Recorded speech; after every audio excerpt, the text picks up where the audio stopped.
Apologies, Oz, you're on mute. Sorry. Good morning, everyone. Welcome to the 18th Green in the Future Awards. I'd like to extend our heartfelt greetings to winners, audience members, our two special guests, Professor Mark New and Catherine Constantinidis. None of this would be possible without our partners, the IDC, Standard Bank, the University of Johannesburg, National Cleaner Production Centre of South Africa, Fiber Circle, and Oceana. Special thank you must go to everyone who submitted entries. My name is Uzair Patel. I'm the new climate and environment editor for the MNG. I recently joined in August and it's been a real fun ride so far. The MNG is proud to celebrate the 18th edition of the flagship Greening the Future event. This year, our emphasis was on the 27th session of the Conference of the Parties, COP27, Global Summit, and it is under the theme Making Strides in Climate Resilience and Shifting from Fossil Fuel Based Energy to Clean Energy. And Greening the Future is an annual environmental award in South Africa, and it recognizes winners in 9 environmental and sustainability categories. This year, the event was originally launched in 1998 and been an annual celebration of environmental and sustainability trailblazers and heroes ever since. So before we get into it, I'd like to ask Mark and Catherine to introduce themselves briefly.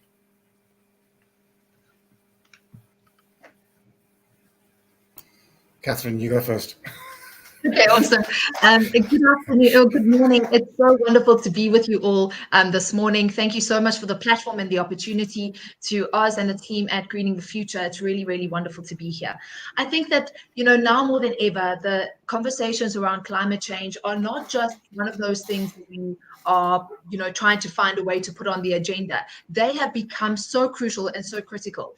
And through my work as an activist over more than 15 years, it is amazing to see how we have shifted the paradigm and how the narrative has changed. We used to fight for things to be on the agenda, and now entire conferences are happening outside of just the climate conferences, outside of government entities hosting conferences on climate change, on resilience, on adaptation, etc., etc.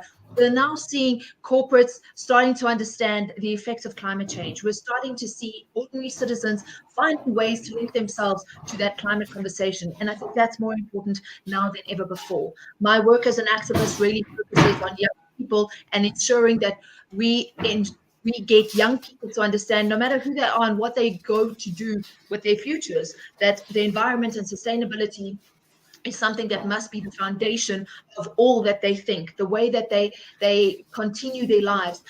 We need to remember that sustainability is enough for all forever. And if we are not all going to be conscious, we're going to all be in great trouble. So it's an honor to be a part of this conversation today and really excited for the winners of these prestigious awards. Thanks. Hi, everybody. So I'm Mark New, and I'm come from the academic side of the climate change world, where I'm based at the University of Cape Town at one of UCT's climate institutes, the African Climate and Development Initiative. I thought it'd be useful to just mention that in addition to everything else that's been going on in the climate change world, we also this year saw the publication of the 6th assessment of the Intergovernmental Panel on Climate Change. And this is goes through sort of a 7-year cycle every 7 or so years under the auspices of the UN. A panel of many hundreds of scientists assesses the latest evidence on climate change. And as Catherine was saying, I think we've moved from the stage of trying to figure out what climate change is about to really having unequivocal evidence, both that climate change is happening, the argument is over about that. And actually in this latest report, we see widespread evidence that actually the impacts of climate change are now being felt. So this is something new that is actually has emerged over the last 7 years, where we have documented, proven evidence that climate change is not only a future threat, but it's actually a current threat in the sense that the climate is changing and we're starting to feel the impacts of those events. And from that perspective, thinking sort of about my perspective a little bit on COP27, given that we now know how serious the challenge is. I mean, climate scientists have probably known how serious the problem is for many decades, but but society has recognized this. It's still quite disappointing to see the lack of progress in terms of ramping up ambition in reducing emissions that emerged in the latest COP. We sort of saw some glimmers of hope last year in Glasgow, but the whole idea of these COP processes is to incrementally ramp up ambition so that we can really avoid the worst impacts of climate change. So while the COP wasn't a complete failure, I think it fell short of what it should have achieved. And this is why we really need a whole of society approach to sort of dealing with the climate change issues. It's not only the responsibility of governments, and the types of changes that we need to happen are not going to happen through government action alone. It's going to require much wider whole society responses, which is why some of the awardees who are going to be sort of mentioned today are really important in that whole of society response. Thanks, Mark. Thanks, Catherine. So it was a massive year for the climate as the UN Climate Change Conference, COP27, was held in Egypt. And one of the themes that were prominent this year was making strides in climate resilience and shifting from fossil fuel-based energy to cleaner energy. And Mark, you've touched on it already, but overall, what are your overall thoughts about COP? Do you think it was a success, especially for South Africa and African countries?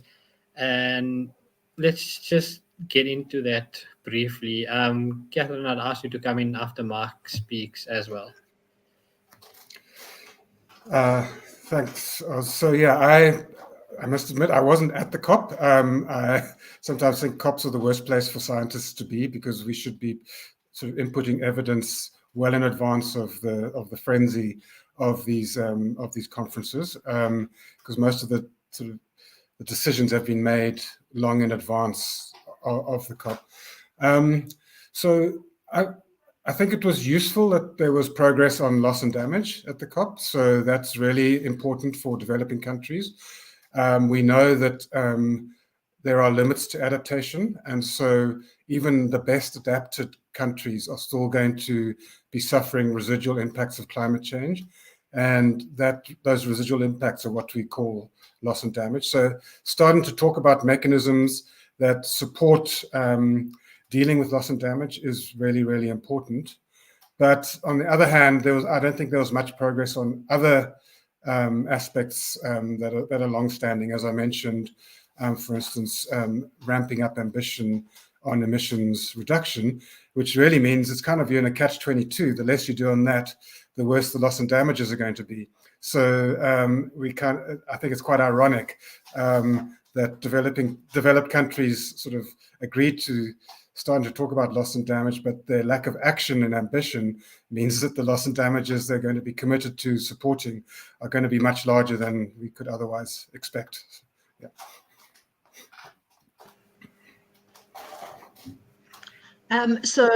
Look, I think that Prof has said a great deal, and I have very similar sentiments with regards to the COPs. I think that, not only for scientists, but I think, unfortunately, I remember being at COP in Durban in 2011 with Minister Edna Molewa, and I remember the extensive work that was done prior to that COP. I don't know, if we're honest with ourselves, if we can truly say that we have moved and we have really shifted the goalpost if we look at this past 10 years. So that COP was on the African soil, and this one being in Egypt. What are the wins that we can really, really kind of hang our coattails on and say, we've really been successful in these spaces? I do think that within the last 10 to 12 years, however, the voice of civil society has been far greater, and the voice and role of civil society at this COP was far greater than any COP before. And I think that is really important. And Mark said it earlier as well, and I want to reiterate, the winners of awards such as these play a crucial role in really fundamentally ensuring climate adaptation, ensuring that we are looking at how are we becoming more resilient, because these are young people, young and old, but these are people who are being creative, innovative, who are finding solutions to the current crisis that we face. We are in a climate crisis. It is not something that is going to happen. I have seen it through the work that I've done across the continent, where I worked with communities that no longer exist where they used to, because there is no longer food security for those communities or those regions. There is no longer access to safe, clean drinking water, and the fight for water across the continent on the ground is far greater than we realize, because we don't always read those stories.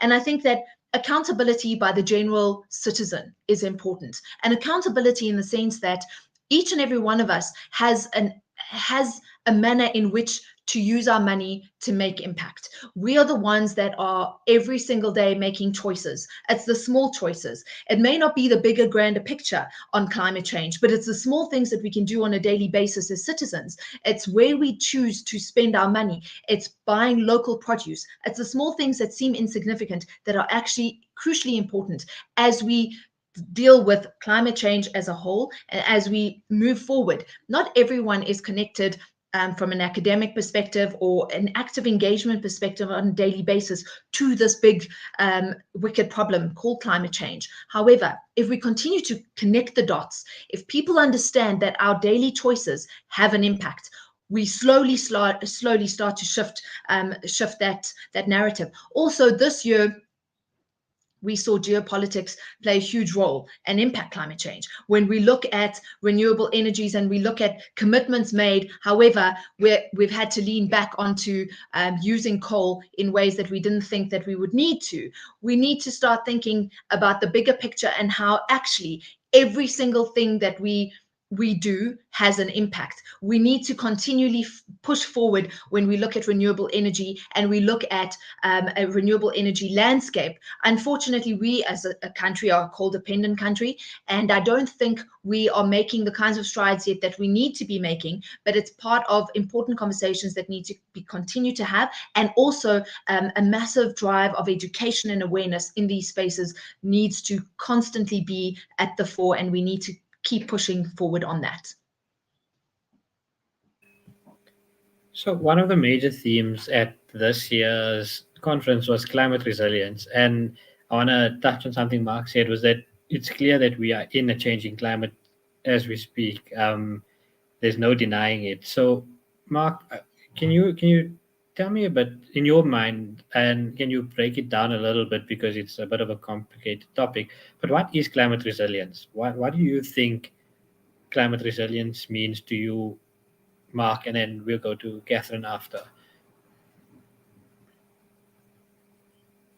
Yeah, thanks. So, I mean, for me, and so I think the first thing to say is climate resilience can mean many different things to different people. So one person's definition is not necessarily the only way of thinking about it.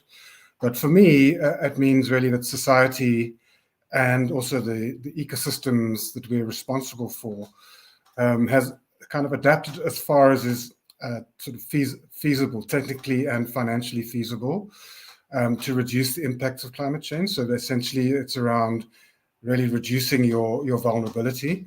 But then resilience also means that in addition to that, society has the capability and capacity to recover with minimal sort of negative impacts from impacts that are unavoidable. So a good example of that would be a very sad example, I guess, the flooding that happened in Durban earlier this year. If we were truly climate resilient, then number one, the magnitude of those floods would have been much reduced, because the infrastructure and the riverine ecosystems would have been able to absorb the heavy rainfall much more than they did. People would have been living in much less vulnerable and exposed locations rather than in informal dwellings on steep slopes that would collapse. And the recovery services and the early warning services for the unavoidable damages would also have been much more efficient and much more responsive. And so the overall impact would have been far more reduced than it actually was. But I think just one other thought on this, I think in an African and a South African context, climate resilience also has a very big equity and inequality dimension. So the most vulnerable people are often the poorest and living in the most marginal sort of conditions in terms of exposure to climate risk. And when a climate hazard or a climate event comes along, they're also the most differentially impacted. So an impact that sort of costs you, say 1,000 Rand is fine for me because I have a reasonable income, but differentially 1,000 Rand of damage to your home for somebody living in an informal settlement, that's kind of that sets you back, can set you back years and years. So resilience is also around reducing the inequalities in vulnerability and making sure that those who are most exposed are the ones who are not left behind, because often that is the case, that a society can overall become more resilient, but the inequalities can lead to quite big differences in outcomes. And I think that also then expands to other areas of social difference. So, for instance, people with disabilities, for instance, are often the most vulnerable, even in vulnerable communities. It's really hard to escape a flood if you have mobility challenges, for instance. So, it's a big question, but I think it's around, in summary, making sure that you're as well adapted as possible to reduce impact, but then at the same time having the right systems in place so that when unavoidable damage happens, the impacts are minimized and the recovery is as rapid as possible. Prof has said so much, and I've got very little to add to what he said, but I just want to perhaps just throw in one other thing into that mix. I think that the floods in Durban in KZN this year are a perfect example. A couple of months ago, I had the opportunity to engage with South African Weather, and when you engage with them and you understand that there's an entire system that is not geared towards being climate resilient or resilient in any way, those floods were predictable and they knew exactly what the impacts of those floods were going to be. However, there was no concerted effort that brought together disaster management and all of the authorities that needed to all be in the same space, in the same WhatsApp group. We failed on this one. We were able to predict that these floods were going to happen, but we were not prepared to be able to have a response that was adequate or to be able to move people prior to that flood. And we saw the disaster unfold the way that it did. And I think that it's really important through the work that I've done in order to kind of bridge the divide of environmental activism and social justice. I work in a space kind of in between where we look at climate justice. And Prof has mentioned a very, very good case in point, and that is people with disabilities during a disaster, such as the floods, etc. Inequality plays a huge role. And unfortunately, in a country such as South Africa, where the inequality gap continues to widen, not close, we're seeing bigger impacts of climate change, and climate justice is something that we need to continue working on, because unfortunately it is the most marginalized that are the greatest affected, not just here, but even around the world, across the continent. But in third world countries, those are the people that are most impacted by our changing climate, and those who are losing their lives are those in those very, very communities. So climate justice is really important. I do not think we're anywhere near being climate resilient, and I don't think that we have a anticipation or preparation prior to disasters that is something that actually works within the system that is available to us. And I think it's not a cut and copy and paste situation, one country to another, one community to another. I think that these are things that are really important, and many lessons can be learned from the disaster in KZN this year. And I think that there are many important lessons that need to be taken out of that for municipalities across our country specifically. Thank you, Catherine and Mark. Okay, so I'm just going back to something you said, Catherine, earlier about coal, and that we are mostly reliant on coal as a country, and that also touches on to the unequal effects of climate change. And we have a really difficult balancing act and shifting to cleaner energy, but at the same time ensuring that all the coal workers have some semblance of a livelihood and making sure that they don't lose that valuable income that supports so many. So we need to ensure that people's lives are taken care of, but at the same time we have to ensure that future generations have a livable planet. And it's a really delicate balancing act. And how do you think we can achieve this? It really is a sensitive balancing act, and it's something that's really difficult. And in a country like South Africa, where we've been reliant on coal for such a long period of time, we have, if we actually look at the energy landscape and we look at some of the incredible renewable energy projects that are happening across the country, the success, the impact that they can have, sometimes I think that it's a matter of jumping in the deep end and learning to swim from there. There are so many wonderful opportunities for us to become less coal reliant. We can't eradicate coal, or at least not for now, completely, but it's something that we work towards. I think that, you know, in a country like South Africa, where jobs and unemployment is such a huge issue, every single thing leans back on the fact that if we're going to be taking jobs away, we need to look at an alternative. And this has been so much of the narrative around renewable energy and looking at that landscape. But I think it's really, really important for us to continually strive towards making sure that we're finding opportunities and ways to create jobs within the larger sustainability and renewable energy space, because those job opportunities do exist. We're just not investing in them. And I think it's a matter of it's almost a double-edged sword, or chicken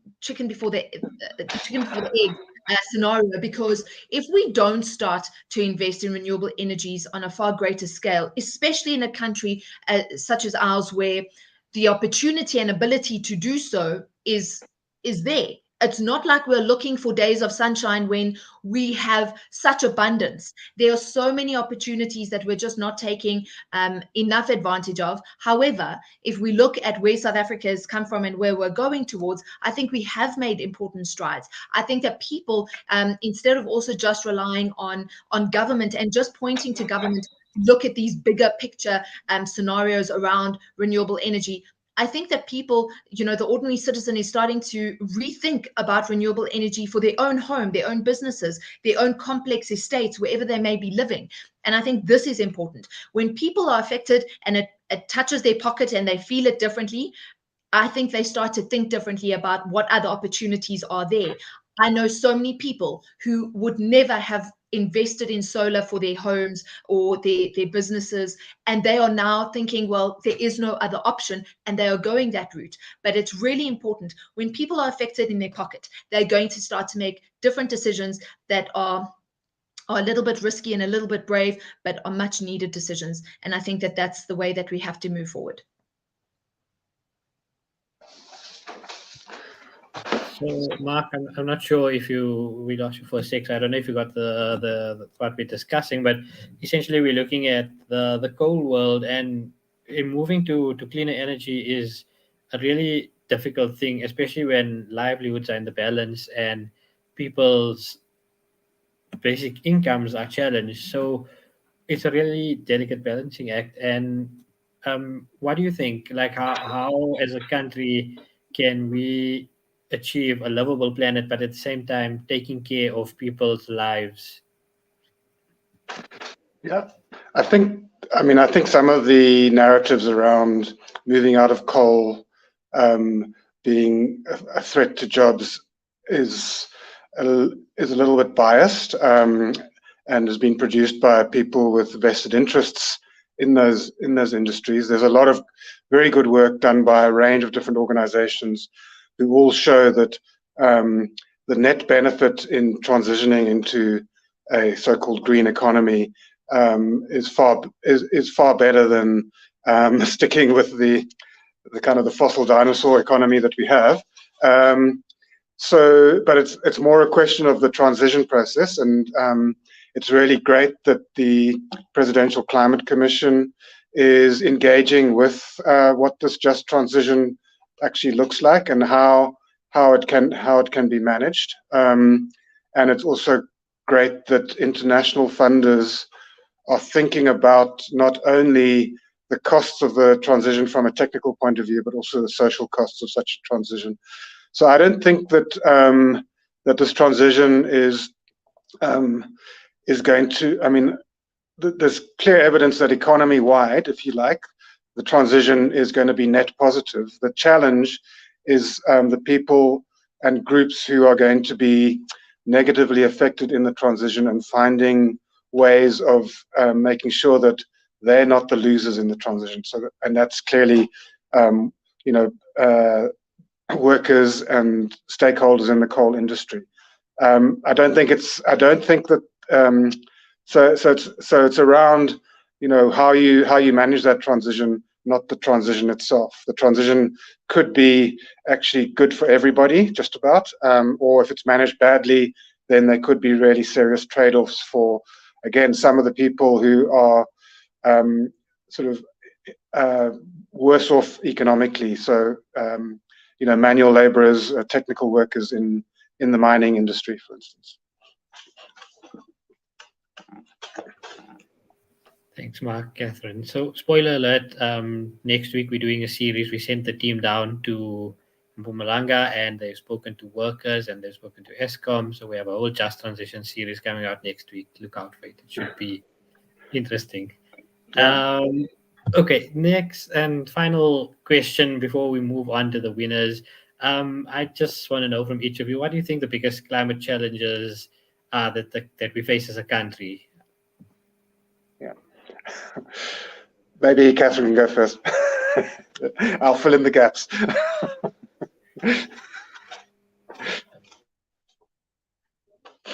Catherine, you're muted. Sorry.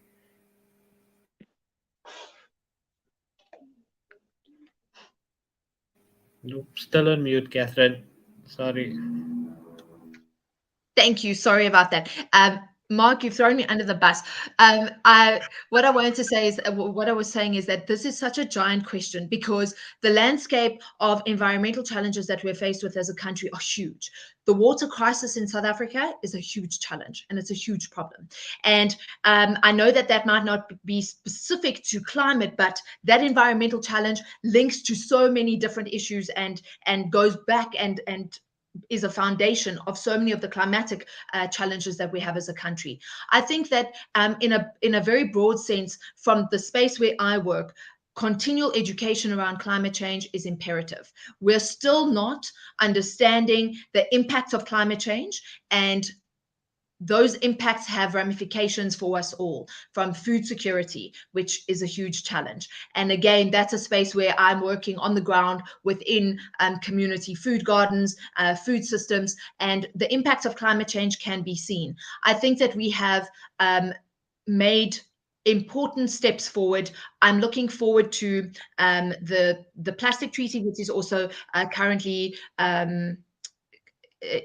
in place and starting to happen. The work that I do within the waste sector, again, goes back into the bigger climate conversation as well. And so I think that as a country, we have a lot of work that must be done. Waste management, again, also has huge impacts when we look at the environment and climate change as well. So I think that, for me, continual education around climate change, we need to be looking at energy, renewable energy, as an important step forward and something we continue to push forward on. And I think that the points that Mark made with regards to looking at, a green economy where jobs, we can't be discussing jobs every time when we know the impact of renewable energy, when we know what we're able to achieve if we're making strides within that space. So I think that, we do as a country have many challenges. We need to constantly focus on the things that don't always make it to the media.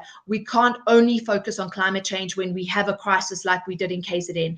I think that platforms and spaces like Mail and Guardian allow us the opportunity to constantly be reminded of, I'll look out for the piece next week. I think those kinds of things on a constant basis, reminding us that we are living in a time and period where a climate crisis is the space that we're operating in. It's not something we're trying to avoid. It's something that is currently taking place. I think that's important. And I think it takes all parts. It's not just for us to point fingers at government, and unfortunately that time has passed. Each and every one of us in our individual spaces, from media, academia, civil society, industry, corporate South Africa, everyone has an important role to play, and we need to continue pushing forward on that. Thank you. Yeah, so just to sort of follow on from Catherine, I think one of the biggest challenges that we have in South Africa are what I would call structural challenges. So there's this concept, it's a bit of a sort of academic concept, but it's called the adaptation deficit. And that's essentially how poorly adapted the country is to present day climate risks. So, there've always been climate risks. South Africa's a drought-prone country. We have extreme events, etc. And unfortunately, coupled to the general sort of challenges that the country is facing from a governance and an economic and a service delivery point of view, those all essentially exacerbate the gap between sort of how well adapted we are and to climate risks or to other challenges. And so if I had to say one thing that is the major challenge, it's actually around fixing the country in a general sense. And by doing that, you just increase capability across multiple risks and headwinds and challenges that we're going to be facing in the future. And a lot of people would say in the climate change space that if you, particularly in low and middle income countries, if you fix some of those structural issues, you're more than halfway, maybe even 75 or 80% of the way to being well adapted to the forthcoming climate risks. And then adaptation becomes much easier because you're not trying to overcome this deficit in the existing sort of situation. And then the second point I'd make is around what we call mainstreaming. And that's really embedding climate risk decision-making into everything we do. So there's no point in investing in a massive infrastructure project if it's only going to last for 20 years because of climate risk. There's no point in, we see examples of that with regards to some of the coal-powered fire stations up in the Waterberg. There was that big case there. That was dependent on good supply of water, but if climate change is going to alter water availability, then that kind of investment is just not sensible. So it's around building climate resilience principles into strategic decision making, so that where we do invest, it doesn't then get undermined by the climate impacts that we're going to be experiencing coming forward. And I don't think that has really happened systematically across different sectors of society, both in the private and in the public sector. Mark, Catherine, thank you so much. It's been a real pleasure picking your brain on climate change in South Africa. So the environment has always been a serious matter at MNG, and that's why we believe it's really crucial to laud the real-life climate heroes. And we celebrate people on the ground who work hard to make a difference. And that's why we take time to acknowledge these people who fight for a better, more livable planet for future generations. So I think let's not drag on too much, and let's go back to why we're here, and we'll take us through some of the winners of the Greening the Future Awards.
So thank you all so much. Winners, please be sure to check out the supplement in the paper today, and the website goes live at 12:30, where you can go through all the winners and categories. And I'd really like to thank Mark and Catherine for joining us. Before I say final goodbyes, Mark, Catherine, would you like to give us some closing thoughts?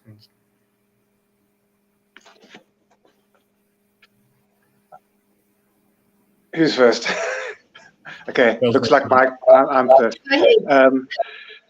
Yeah, I mean, I think a colleague of mine at Stellenbosch University came up with this concept of, so those of you who, I mean, there's a sort of semi-scientific concept of the Anthropocene, which is the sort of realization that we're in a new geological epoch where if you were a paleontologist or a geologist in 10,000 years' time, and you went back and looked at the geological record, you would see things in the geological record that are unprecedented in Earth's history because of human impact on the environment.